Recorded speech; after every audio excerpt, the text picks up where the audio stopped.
How to sound more natural when speaking English. Vocabulary. Native speaker, native speaker.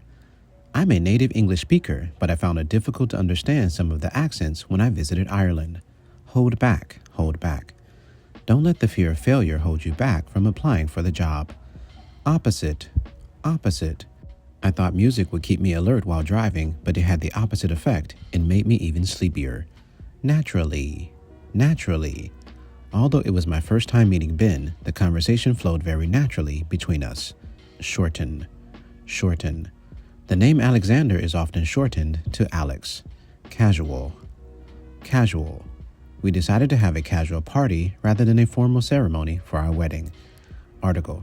When you begin learning English, you probably just want to be able to order a coffee and find the bathroom.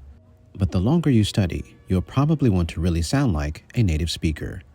So how can you make your speech sound more natural? However, that doesn't mean you have to speak like the King of England. In fact, sometimes you should do the opposite. When native speakers talk naturally, they use things like contractions and filler words. And contractions aren't just things like can't and won't. Native speakers also shorten going to gonna, or got to gotta. You wouldn't use these in writing, but they sound natural when speaking. Filler words, words that fill space, are great because they sound natural, but also give you time to think. These are little words like so, and, you know? For example, you might say, so, I was thinking, are you doing anything later?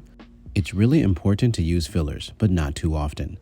And while you might have learned in school to answer questions in full sentences, it's not something you need to do in casual conversation.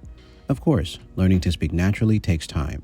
You can learn by listening to native speakers on the internet or in movies, or hear how they speak.